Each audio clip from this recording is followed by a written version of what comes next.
भ्रष्टाचार और कमीशन खोरी है।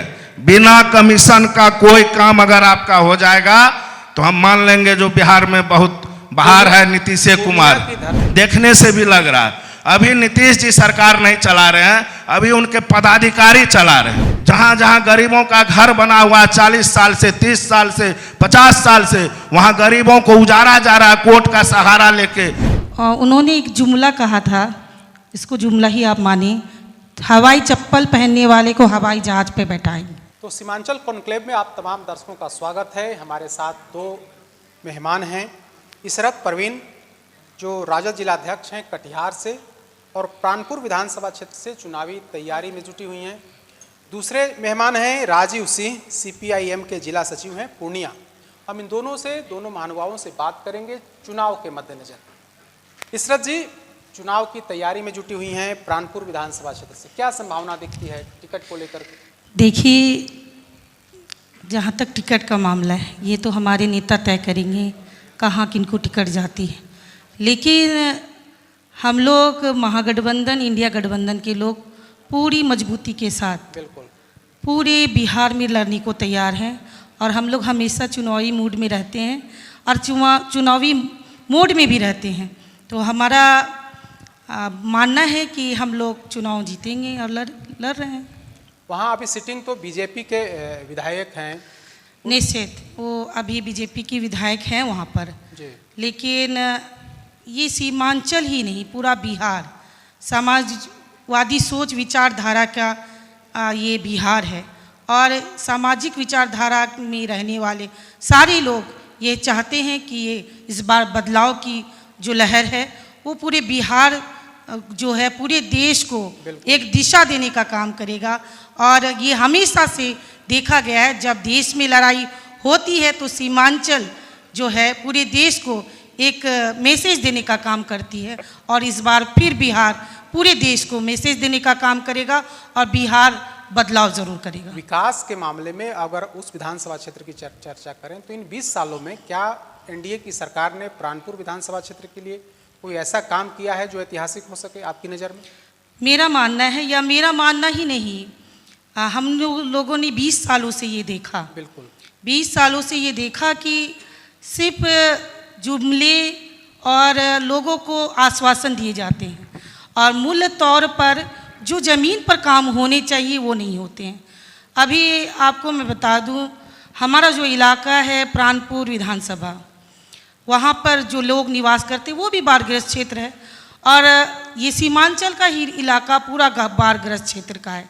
जो घोषणाएं होती हैं वो ज़मीन पर कितना उतरता है ये आप देखेंगे। महानंदा हमारे इलाके में है और हम तस्लीमुद्दीन साहब को इस मंच से बहुत धन्यवाद देंगे कि उन्होंने जो काम इस सीमांचल में करने का काम किया और यूपीए की सरकार में उन्होंने जो बांधों को बनवा करके उन पर सड़कों का निर्माण करवाया वो हमारे लिए नील का पत्थर साबित हुआ। और इसी के तहत हमारा प्राणपुर भी जो है उस वक्त उनकी जो पैकेज यूपीए की सरकार में मिला उसका कुछ फायदा हमारे प्राणपुर को मिला। लेकिन ज़मीनी तौर पर अभी भी बहुत सारे ऐसे काम हैं जो नहीं हो पाए। आपको हम बता दें, मैं जिला परिषद की अध्यक्ष रही, हम लोगों ने यूपीए की सरकार की योजना आई थी वो सर्व शिक्षा अभियान, उन्होंने शिक्षा का अधिकार यूपीए की सरकार ने देने का काम किया और शिक्षा के अधिकार के तहत 557 जो है प्राथमिक विद्यालय हम लोगों ने खोले। उसके बाद 175 विद्यालय फिर दोबारा खोलने का काम किया। लेकिन आपको मैं बता दूं कि इस चैनल के माध्यम से 75 ऐसे विद्यालय हैं जो भवन के निर्माण नहीं होने की वजह से अभी भी बंद है या कहीं पर टैग कर दिया गया है। ये बहुत ही निराशा का विषय है। और जब आप किसी इलाके और किसी जगह की तरक्की का जब बात करते हैं तो शिक्षा, सड़क और जो मूलभूत समस्याएं हैं इसको जब तक आगे आप नहीं करेंगे तब तक समाज का विकास नहीं हो पाएगा। नीतीश कुमार की सरकार तो कह रही है ना कि हम तो चहुमुखी विकास किए, हर विधानसभा क्षेत्र हर क्षेत्रों का हमने विकास किया है। सिर्फ बोल देने से विकास हो जाएंगे? आप ये बताइए कि हमारा इलाका जो प्राणपुर का है वहाँ पर महानंदा का फ्लड हमेशा आता है और फ्लड कंट्रोल के नाम पर इतनी लूट खसोट की जाती है।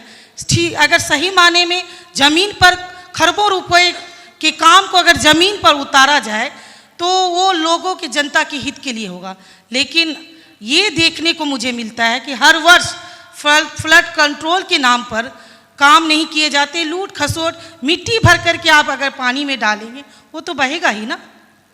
राजीव सिंह जी हमारे साथ हैं, आप पूर्णिया से हैं और पूर्णिया के CPIM के जिला सचिव हैं। क्या इस बार संभावना दिख रही है पूर्णिया, खास करके पूर्णिया विधानसभा क्षेत्र को लेकर के? देखिए, सबसे पहले मैं बिहार झारखंड जो पूर्णिया में आप कार्यक्रम करवा रहे हैं, यह फणीश्वरनाथ रेणु की धरती और शहीद अजीत सरकार के धरती पर आपका अभिनंदन करते हैं। और पूर्णिया ही नहीं, पूरे बिहार में एक बदलाव की हवा चल रही है। सिर्फ कागज पर बात हो रही है विकास की, लेकिन बिहार को प्रशासन जो ब्यूरोक्रेट्स हैं, हर जगह उनका राज चल रहा है, कहीं कोई काम नहीं हो रहा है, हर जगह कमीशन खोरी है, जनता परेशान है, चाहे वो शिक्षा का क्षेत्र हो, स्वास्थ्य का क्षेत्र हो, रोजगार, लोग पलायन कर रहे हैं। पूर्णिया किशनगंज इस इलाके के लोग मजदूरी अब गुजरात करने जाते हैं, बाहर जाते हैं, किसी तरह का कोई व्यवस्था नहीं है, हर जगह भ्रष्टाचार का आलम है। और मैं बता दूं, मैं लगातार 10 साल से यहाँ का जिला पार्षद भी हूँ और हम लोग देख रहे हैं जितने प्रतिनिधि हर जगह भ्रष्टाचार और कमीशन खोरी है। बिना कमीशन का कोई काम अगर आपका हो जाएगा तो हम मान लेंगे जो बिहार में बहुत बाहर है नीतीश कुमार की धरती कम्युनिस्टों का गढ़ रहा है। आपके पूर्व विधायक अजीत सरकार यहाँ से विधायक रहे। इस खोई प्रतिष्ठा को वापस लाने के लिए फिर से आप लोग कौन सा कदम? लेकिन नीतीश कुमार जी जो पहला बार मुख्यमंत्री बने थे, जो किए थे, लेकिन इधर इस 10 साल से और अभी का जो उनका कार्यकाल चल रहा है, जो स्थिति देख रहे हैं, लोग बोल रहे हैं बीमार और देखने से भी लग रहा है अभी नीतीश जी सरकार नहीं चला रहे हैं, अभी उनके पदाधिकारी चला रहे हैं। अफसरशाही चरम पर है। आप थाना जाइए, बिना आवेदन कोई गरीब गुरबा जाएगा, 1500 जब तक नहीं देगा उसका आवेदन नहीं लिया जाता है। ब्लॉक में BDO हो, CO हो, कर्मचारी हो, बिना घूस का किसी का काम नहीं होता है।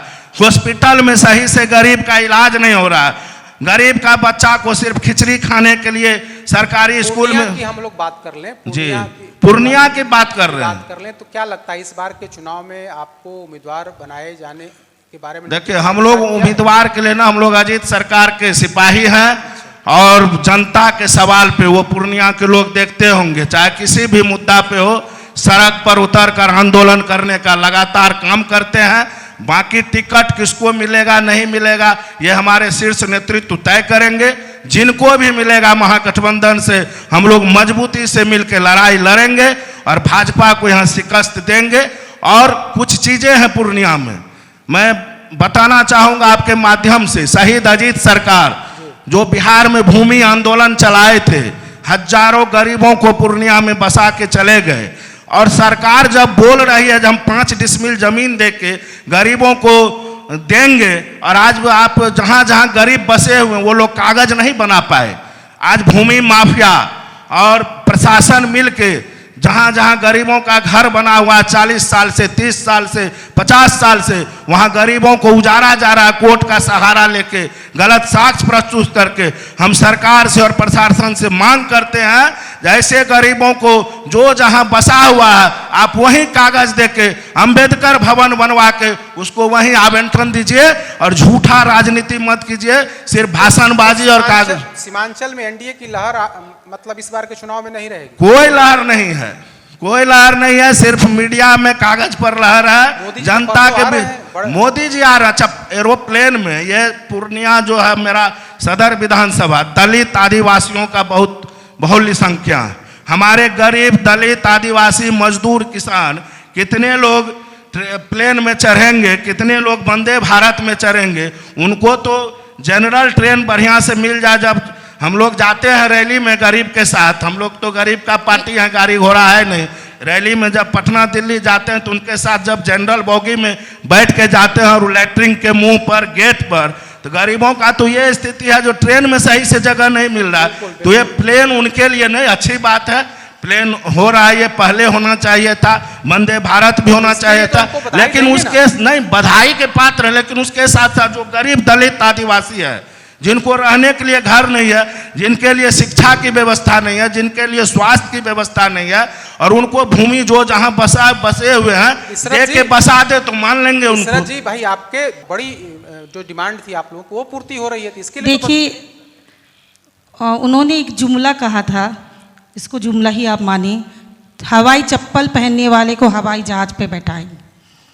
हवाई चप्पल वाले क्या सक्षम हैं 8,000 रुपये, 15,000 रुपये या 12,000 रुपये का किराया दे करके हवाई जहाज पर चढ़ाने का? अगर सही माने में मोदी जी चाहते हैं कि गरीब प्लेन पे चढ़े तो 2,000 में टिकटों को देने का काम करें। प्राइवेट आप कर देते हैं हर चीज़ को, ट्रेनों के किराए क्यों बढ़े? क्योंकि आपने उसको भी प्राइवेट कर दिया। प्राइवेट करने के बाद किराया बढ़ा, जिससे ये सीमांचल का इलाका पूरा, जहाँ के लोग बच्चे ज़्यादातर मजदूर पलायन पर हैं, और ये आंकड़ा भी आपने इसी मीडिया चैनल के माध्यम से दिखाया। तो आप ये सोच सकते हैं कि जब आप किसी चीज़ का प्राइवेट करते हैं तो उसका नुकसान गरीबों को होता है, बड़ों को नहीं होता। दूसरी बात, आपने ये कहा था कि प्राणपुर में क्या विकास हुआ। आप इस बात को सोच सकते हैं, ब्लॉक मुख्यालय जाने के लिए एक अदद पुल जो 12 पंचायत और 6 पंचायत को जोड़ती है, मुख्यालय प्रखंड मुख्यालय जाने के लिए एक अदद पुल नहीं बना पाए हैं वहाँ के जो 20 साल से विधायक रहे। तो आप समझ सकते हैं कि कितना विकास बातों में और जमीनों पर हो पाया। ये हमेशा से हवाई जो घोषणाएं हैं वो होती है, और हवाई जहाज उड़ेगा 15 तारीख से, लेकिन चप्पल वाले तो भाई अब तो जनता की हवाई चप्पल वाले नहीं चढ़ पाएंगे, यही सही है। और अदालत का जनता की निश्चित जनता ने ये निर्णय किया है, और ये बिहार का बदलाव की लहर आ गई है, और बिहार बदलाव करने जा रही है। तेजस्वी जी हमारे आने वाले मुख्यमंत्री बनने जा रहे हैं, ये हम लोग पूरी तरह से दृढ़ता के साथ। आप दोनों अतिथियों का बहुत बहुत धन्यवाद। समय दिया, सीमांचल पनोरमा ग्रुप, जो सोचता है वो करता है, आपके अपने सपनों का आशियाना। ये लो मुंह मीठा करो, आज मैंने अपना जॉब छोड़ दिया, अब हम पूर्णिया वापस जाएंगे। जॉब छोड़ दिया है? मतलब ये घर कैसे चलेगा? हम करेंगे क्या? और माँ बाबूजी क्या बोलेंगे? इसलिए मैं एक और मिठाई का डब्बा लाया, अपने बिजनेस के लिए लोन अप्रूव हो गया। अरे लोन अप्रूव हो गया वो तो ठीक है, लेकिन पूर्णिया में हम रहेंगे कहाँ? अपना घर भी तो नहीं है वहाँ। इसलिए तो एक और मिठाई का डब्बा अलग से लाया हूँ। हमने पूर्णिया में घर ले लिया है, पूर्णिया के ई होम्स पैनोरमा में। पूर्णिया में पैनोरमा ग्रुप लेकर आए हैं ई होम्स पैनोरमा, बड़ा घर, आलीशान जिंदगी और अत्याधुनिक सुविधाओं के संग। अरे अब क्यों मुंह मीठा करवा रही हो? क्योंकि हम घर वापसी जो कर रहे हैं। घर वापसी की खुशी पूर्णिया में ई होम्स पैनोरमा के संग। E homes panorama, luxurious lifestyle redefined.